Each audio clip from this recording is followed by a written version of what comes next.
It began with a phone call, a sound so innocuous yet capable of unraveling everything I thought I knew. Her voice was steady, almost too composed, like she'd practiced every syllable. "I'm at the theater," she claimed, but beneath the surface, something quivered. A note of falsity she couldn't quite mask. My stomach churned. She didn't realize I'd already pieced it together, each breadcrumb more damning than the last. The cryptic hotel confirmations I'd stumbled upon, the fragmented whispers in her late-night texts, the lingerie receipt that had no business being mine. The lies stacked so high they blotted out the sky, and I was done suffocating under them. I sat in silence for a moment after hanging up, the receiver slipping from my fingers, my heart a war drum in my chest. Betrayal has a distinct weight. It presses on your ribcage, makes every breath a calculated effort. Still, clarity cut through my hesitation. I grabbed my keys, adrenaline already searing through my veins. No more doubts, no more rationalizations. I had to see it for myself. The drive to the hotel was a blur, streetlights streaking past like molten stars. My mind raced faster than the engine. What would I say? Would I scream? Would I crumble? Would I even confront her at all? The unknown loomed, each scenario uglier than the last. But then, before I knew it, I was standing outside the door. Room 214.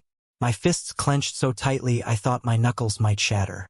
For a moment, I hesitated, the weight of finality pressing against me. Then, without thinking, I threw the door open. And there she was, my wife, tangled in a heap of white sheets and deceit. Next to her lay a man I'd never met, his smirk so self-assured it bordered on parody. The air was thick with the mingled stench of sweat, cheap cologne, and betrayal so pungent it made me nauseous. She didn't scream, didn't scramble to cover herself like in the movies. No, she just stared at me, her expression a blend of resignation and defiance. "You were never supposed to find out," she said, her voice unervingly calm, a hint of a smirk tugging at the corners of her lips. That was it. Something inside me snapped. For a moment, I couldn't move. The audacity of her words hung in the air like a noxious gas, choking me. Never supposed to find out? Was that supposed to make it better? My fists itched for action, my mind a storm of rage and disbelief. Before I could speak, before I could lash out, the man, her lover, had the gall to sit up, his smug grin cutting through my fury like nails on a chalkboard. "He knows, babe," he said, his tone light, casual, like we were discussing the weather. He leaned back, stretching as if I hadn't just walked in on their betrayal. "Why don't we invite him to join us? Could be fun." The words were so absurd, so dripping in arrogance, that for a second, I almost laughed. Almost. But laughter gave way to rage, white-hot and unrelenting. Without a second thought, I lunged. My hand shot out, aiming for that smug grin. But before I could land the punch, she threw herself between us, her scream piercing through the chaos. "Stop! You don't understand!" she shrieked, her arms splayed out like she was trying to hold back a tidal wave. "Don't understand?" I barked, my voice raw, teetering on the edge of madness. "I understand plenty." But something in her eyes stopped me cold. It wasn't just panic or guilt. It was fear. Fear of what I didn't know. I froze, my fists still clenched, my breath ragged. Her lips trembled as she spoke again, her words tumbling out like rocks down a mountainside. It's not what you think," she stammered. "Not what I think," I repeated, my voice rising. "I walk in on you screwing some guy, and it's not what I think? Then what the hell is it, Karen? Enlighten me." Her gaze flickered to the man behind her, who was now quietly slipping into his clothes, the smirk still plastered across his face. I glared at him, my blood boiling, but before I could charge at him again, she dropped the bombshell. "He's not just some guy," she said, her voice barely above a whisper. "What?" I snapped, my patience long gone. She looked me dead in the eye, tears brimming but refusing to fall. "He's your brother." The world tilted, my vision blurred, my knees buckled, and for a moment, I forgot how to breathe. My chest tightened in an instant, the force of her words hitting harder than any punch. My brother. My estranged brother. The one who vanished without a trace years ago. I staggered back, feeling the weight of everything crashing down around me. My fists clenched so tight I could feel my nails digging into my palms. I turned to face him, the man I hadn't seen in nearly a decade. He looked older, sharper, but no less smug. That same cocky, know-it-all expression that used to drive me insane. My wife stood frozen between us, her face streaked with tears, but I couldn't see her anymore. My world had narrowed to one target. You! I roared, my voice raw and animalistic. The years of silence between us collapsed into a single violent moment. I lunged, fist raised, determined to wipe that smirk off his face. But then, like a cruel joke from the universe, my chest exploded in pain. It was as if a searing hot blade had been plunged straight into my heart. My vision blurred, my knees buckling as the room spun out of control. At first, I thought it was the adrenaline, the sheer fury tearing through me, but then I realized I couldn't breathe. My hand shot to my chest as a wave of crushing agony brought me to my knees. "Nick!" My wife screamed, rushing toward me. Her hands hovered over me, unsure of what to do. The bastard, my brother, just stood there, his smirk fading into something that might have resembled concern, though I doubted he was capable of it. "I think he's having a heart attack," Karen shouted, her voice frantic. "No kidding," my brother muttered, finally moving toward me, but I batted his hand away weakly. "Don't touch me," I wheezed, my anger burning even through the pain. My vision darkened at the edges, my body giving out as I slumped to the floor. Karen fumbled with her phone, tears streaming down her face. "I'm calling an ambulance." Every breath felt like dragging shards of glass into my lungs. I wanted to scream, to curse them both, but the words wouldn't come. My body betrayed me, succumbing to the weight of everything: betrayal, fury, heartbreak, all at once. As the world faded around me, I caught one last glimpse of them. Her face twisted in panic, his still unreadable. And then, everything went black. When I came to, everything was a haze of sterile white and beeping monitors. My chest ached, a deep, crushing pain that reminded me of what had happened, or at least the parts one could remember. The room was quiet, save for the rhythmic beep of a heart monitor, but the weight of betrayal pressed on me even here, cold and unrelenting. A nurse noticed me stirring and hurried over. "You're awake," she said softly, her voice a practiced calm. "You had a cardiac arrest. We weren't sure if you'd make it." I blinked at her, trying to process her words. Cardiac arrest. My body had betrayed me, just like the people I trusted most. "Your wife and brother are here," the nurse added, not understanding the bombshell she just dropped. "They've been, well, around." My stomach twisted into knots. The thought of them together, right outside this room, was enough to set my heart monitor racing. The nurse frowned at the sudden spike. "You need to calm down," she urged. "Your heart is still weak." Weak. That word echoed in my mind. Wasn't that how they saw me? Weak enough to walk all over, weak enough to betray without a second thought. Before I could say anything, the door creaked open. Karen stepped in first, her face an unsettling mix of relief and guilt. Behind her, my brother. No, him, hovered like a shadow, his arms crossed, his expression as smug as ever. "You're alive," Karen said, tears welling in her eyes. "Thank God."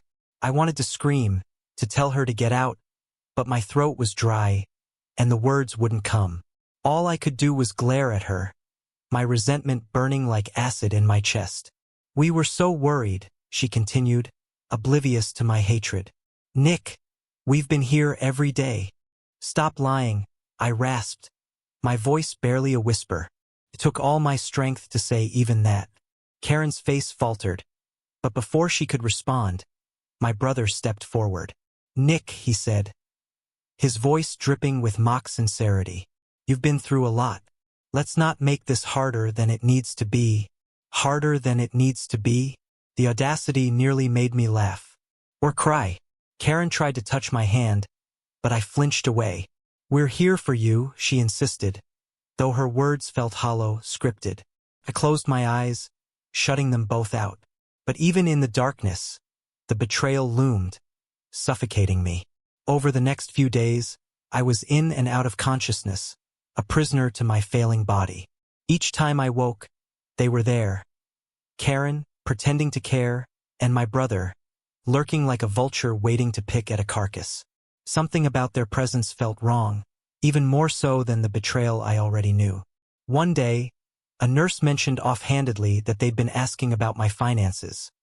My house, my savings. "It's good they're so concerned," she said, smiling kindly, blissfully unaware of the truth. That's when I knew. They weren't just here out of guilt or obligation. They were here to take everything. And the worst part? I was powerless to stop them. The first thing I noticed when I woke again was the deafening silence. Karen and my brother weren't in the room this time, and for once, I could breathe without their suffocating presence. The nurse from before came in to check my vitals, her cheerful demeanor as grating as ever. "You're looking better," she said, adjusting the four. "Your wife and brother mentioned they'd step out for a while. They've been so dedicated." I bit back a bitter laugh, the absurdity of her words cutting deep. Dedicated? Sure, dedicated to betrayal, dedicated to gutting me like a fish and leaving me to rot. When she left, I fumbled for my phone, desperate to piece together the damage. It was buried in the drawer beside me, its screen cracked but functional. My fingers trembled as I opened my banking app. Nothing. Not a single cent. My savings account, my emergency fund, everything, it was all gone. Panic set in, sharp and immediate. I switched to my email, searching for anything that could explain this. That's when I saw the alerts. Multiple transfers made in the last 48 hours. Each one perfectly timed, draining my accounts clean. It didn't take a genius to figure out who was behind it. Rage surged through me, igniting every nerve in my body. I forced myself to sit up, ignoring the searing pain in my chest. They'd taken my money, my house was probably next, or worse. But I wasn't going to lie here and let them destroy me completely. I swung my legs over the side of the bed, my body screaming in protest. The hospital gown clung to my sweat-soaked skin as I shuffled toward the door. The world tilted dangerously, but I gritted my teeth and kept going. I had to get out of here. I had to stop them. But as I reached the hallway, 2 officers appeared, their uniforms crisp and their gazes sharp. "Nick Jones?" one of them asked, his voice cold and professional. "Yes," I croaked, confusion warring with my anger. "We have a warrant to search your property," he said, holding up a sheet of paper. "Drugs were found in your home. We need you to come with us for questioning." My heart stopped. "Drugs? That's impossible. I don't—" The officer cut me off. "A neighbor reported suspicious activity. We found evidence during a preliminary search." The pieces clicked together, each one more damning than the last. My brother and Karen. This wasn't just about the money. They'd set me up, ensuring I wouldn't be able to fight back. "Listen," I said, my voice desperate. "It's not what you think. I've been in the hospital. Someone planted those drugs. That's what we'll determine during questioning," the officer replied, his tone unreadable. They wheeled me back into the room, slapping cuffs on my trembling wrists. As I was escorted out of the hospital, my heart ached. Not from the cardiac arrest, but from the realization that I had been outplayed completely. Somewhere out there, Karen and my brother were laughing and driving away with everything I'd ever worked for. The day I was discharged from the hospital felt like stepping into the aftermath of a hurricane. The storm had ripped through every aspect of my life, leaving nothing but debris in its wake. My accounts were still empty. My house was sealed off by the police, and the whispers of neighbors painted me as a criminal. The drugs they found, the betrayal by my wife and brother. It all clung to me like a second skin, suffocating and inescapable. The police, though suspicious, had nothing solid to hold me on. I hadn't been at the house for days, and my alibi was airtight thanks to the hospital records. They let me go with a warning, but their eyes told me they were watching. I'd become a marked man in my own town. With nowhere to go, I checked into a dingy motel on the outskirts of the city, the kind of place where the flickering neon sign was more trustworthy than the locks on the doors. It reeked of mildew and despair, but it was all I could afford. I sat on the lumpy mattress, staring at the cracked ceiling, and let the weight of everything crash down on me. Karen and my brother had taken everything. My money, my home, my dignity. They hadn't just betrayed me. They destroyed me. But they underestimated one thing. I was still here. And I was angry. The more I thought about it, the more the anger crystallized into something sharp and dangerous. It wasn't just rage, it was purpose. They had ripped my life apart, but I wasn't going to let them get away with it. I began to plan. I started small, researching everything I could about their whereabouts. Karen's social media, which she hadn't thought to lock down, was a treasure trove of clues. Pictures of her and my brother in sunny destinations, laughing over drinks bought with my money. Posts bragging about their new beginning. I tracked down old connections, friends and coworkers who might know something about my brother's habits. Most of them hesitated to talk, but I played the sympathy card well enough to get snippets of information.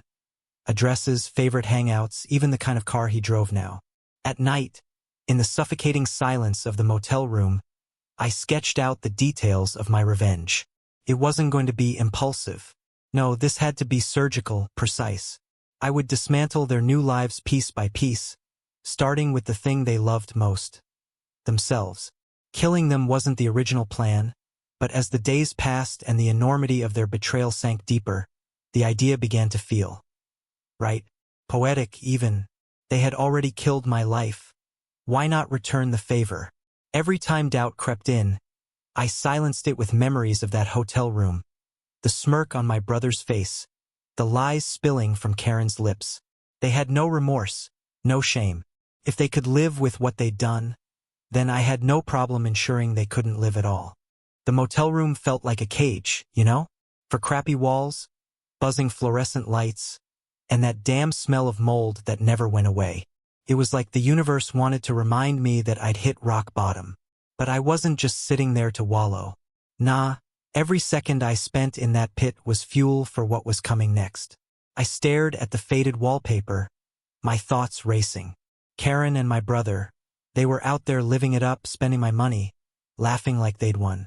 But they didn't win. Not yet. They thought they'd gotten away clean, like I'd just roll over and disappear. Wrong. Every day I pieced it together. Where they'd been, where they were going. I tracked their movements like a hunter stalking prey.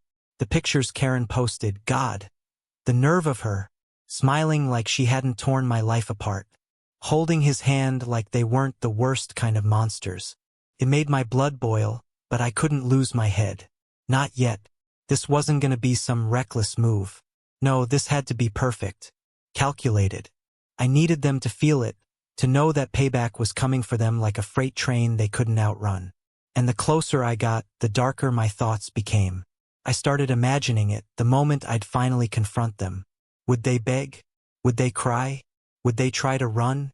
The idea of my brother's smug face twisting in fear kept me awake at night. But that fear wasn't just for them. It was for me too. I wasn't the same guy anymore, the one who would have taken the high road, who might have let them walk away. They'd killed that man. Left him bleeding on the floor of that hospital, surrounded by nothing but betrayal. Now I was someone else. Someone they wouldn't see coming. I started sending Karen cryptic messages, anonymous, of course. Little reminders that I wasn't gone, that they weren't safe. A message on her Instagram. I know where you are. A text from a burner phone. Enjoy the sunshine while you can. Petty? Maybe. But it felt good to rattle them. And then there was my brother. I left a voicemail on his phone. No words, just heavy breathing. Juvenile? Sure. But imagining his face when he heard it? Priceless. I pictured them sitting in some fancy beachside bar, nervously glancing over their shoulders. Did they feel it yet? The walls closing in, the weight of what they'd done pressing down on them. They'd feel it soon enough. Because I was coming. And when I showed up, it wasn't going to be pretty. I didn't just sit in that motel room and brood. I prepared. Nights turned into days as I mapped out every step. The plan wasn't just revenge. It was annihilation. My brother and Karen wouldn't just pay. they'd suffer. They'd feel every ounce of pain they put me through, multiplied 100-fold. First, I needed to arm myself both literally and figuratively. In a rundown pawn shop across town, I found what I was looking for. A switchblade. Small, easy to conceal, sharp enough to cut through bone if needed. The weight of it in my hand felt right. I practiced with it late at night, the blade flashing under the flickering motel light. My hands were steady, almost too steady, like they already knew what to do. But the weapon wasn't the only tool in my arsenal. I hacked into Karen's email.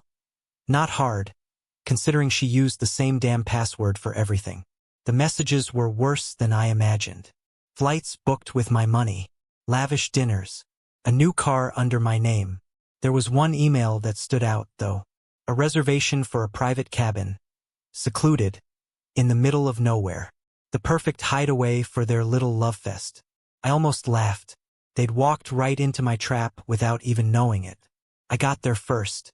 The cabin was small, rustic, surrounded by nothing but trees and silence. Perfect. Inside, I rigged the place. Locked windows, jammed doors, cut phone lines. They wouldn't be calling for help when things went south. When I was done, I waited. The hours crawled by, every second feeding the storm building inside me. Finally, headlights cut through the darkness. I watched from the shadows as they pulled up, laughing like idiots. My brother got out first, looking smug as ever, his arm draped around Karen like she was some trophy he'd won. Karen stepped out, her heels clicking on the gravel, her laughter echoing through the trees. They didn't even notice the cabin door was slightly ajar. Idiots. I followed them in, silent as death. They were too wrapped up in themselves to sense the predator lurking behind them. My brother grabbed a bottle of wine, pouring 2 glasses like they were celebrating their victory. "Here's to us," he said, raising his glass. "To us," Karen echoed, her voice dripping with that fake sweetness I used to fall for. I stepped into the room, the blade gleaming in the dim light. "Don't drink on my account," I said, my voice low, steady. They froze. Karen's glass slipped from her hand, shattering on the floor. My brother turned slowly, his smug grin faltering when he saw me. "Nick," he started, but I cut him off. "Shut up," I snarled, my grip tightening on the blade. "You don't get to talk. Not after what you did." Karen tried to step between us, her hands up like she could stop this. "Nick, please, we can explain." "Explain?" I barked, advancing on them. "You think there's an explanation for what you did? For stealing from me, destroying my life, screwing him under my roof?" My brother laughed, a sharp, cruel sound. "Come on, Nick. Don't be so dramatic. It's not like you were using that money anyway." The blade was at his throat in an instant. "Say that again," I growled, my voice barely above a whisper. The room froze, the silence broken only by Karen's sharp gasp. My brother's eyes widened as the edge of the blade pressed against his throat. I could feel the pulse pounding beneath it, his fear finally cracking through that smug facade. "Nick, come on, man," he stammered, raising his hands. "Let's just talk. Okay? You don't have to." I didn't wait for him to finish. The anger, the months of betrayal, it all came pouring out in one swift motion. I slashed downward, the blade biting into his arm, just below the elbow. Blood sprayed across the room, bright and shocking, staining the rustic cabin floor. He screamed, stumbling backward and clutching his arm. His knees buckled, and he hit the floor with a thud, his head bouncing against the wooden boards.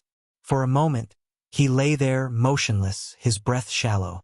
Karen shrieked, dropping to her knees beside him. "What the hell did you do?" she cried, tears streaming down her face as she pressed her hands to his bleeding arm. I stood over them, the blade still dripping. "You think this is bad?" I snarled, my voice low, deadly. "It's nothing compared to what you've done to me." Karen's hands were trembling, her tears mixing with the blood on her fingers. "Nick, please," she sobbed. "He's hurt, he's losing so much blood. He needs help." "Good," I snapped. "Now listen carefully. You're gonna call the police. You're gonna tell them everything. The money, the drugs, the lies. You're gonna confess it all." Karen shook her head, her sobs intensifying. No, no, I can't do it, I roared, stepping closer, my shadow falling over her. Or I swear, the next cut won't be on his arm. Her hands fumbled for her phone, her breaths coming in short, panicked gasps. I could see the terror in her eyes, the dawning realization that there was no way out of this. She dialed, her fingers slick with blood, and pressed the phone to her ear. 911, she whispered, her voice shaking. I need help. My husband's hurt. He's bleeding. Please hurry. I stood there, watching her crumble, the knife still clenched in my hand. My heart was pounding, adrenaline coursing through me like fire. This wasn't over. Not yet. The cabin was chaos. Karen sobbing into the phone, my brother groaning weakly on the floor, his blood pooling beneath him. But amidst the madness, there was a strange clarity. I had taken back control. For the first time in months, they weren't laughing. They weren't winning. I stood tall, the knife still in my grip, but my rage finally started to cool. Karen had done what I asked, and the sound of sirens wailing in the distance confirmed the police were on their way. She hung up the phone, her tear-streaked face turned toward me. They're coming, she whispered, her voice hollow. Please, just leave before they get here. I laughed, a dark, humorless sound that echoed through the room. Leave? Oh no, Karen. I'm staying. I want them to see what you two have done. I want them to hear it straight from you. My brother stirred, his eyes fluttering open as he clutched his arm. You're insane, he croaked, his voice weak. You're gonna go down for this, Nick. I crouched beside him, close enough that he could feel my breath. Maybe, I said quietly, but you're going down first. The sirens grew louder, red and blue lights flashing through the trees outside. I didn't move. Instead, I stepped back, letting the scene speak for itself. The blood, the broken lives, the lies finally exposed. The police stormed in, guns drawn, shouting commands. I dropped the knife without resistance, raising my hands slowly. He's hurt, Karen screamed, pointing to my brother. Please, help him. One officer cuffed me while others attended to my brother. As they hauled me out of the cabin, Karen tried to plead with them, her words frantic. He's crazy. He attacked us. I barked out a laugh, shaking my head. Check the money, I said, addressing the officer holding me. Ask them about the drugs. You'll see who the real criminals are. Hours later, as I sat in an interrogation room, everything came spilling out. I told them everything. The stolen money, the planted drugs, the betrayal. The evidence backed me up. Karen and my brother's bank transactions, her emails, the neighbors' statements about their suspicious behavior. In the end, they couldn't touch me. Karen and my brother, though, different story. Fraud, theft, conspiracy, it all came crashing down on them. My brother's smugness disappeared in court, replaced by desperation. Karen tried to beg for leniency, claiming she was manipulated, but no one believed her. They both got what they deserved. Prison cells replaced their sunny vacations and stolen luxuries. And me? I walked out of that courtroom free, not unscarred, but free. It wasn't easy rebuilding my life. The money was gone, the house a mess of legal red tape. But I found peace in knowing they couldn't hurt me anymore. They were the ones trapped now, paying for their sins. One night, back in my dingy motel room, I stared at the switchblade I'd once carried with such fury. I thought about throwing it away, but instead, I tucked it into a drawer. Not as a weapon, but as a reminder. Sometimes the only way to survive is to fight back.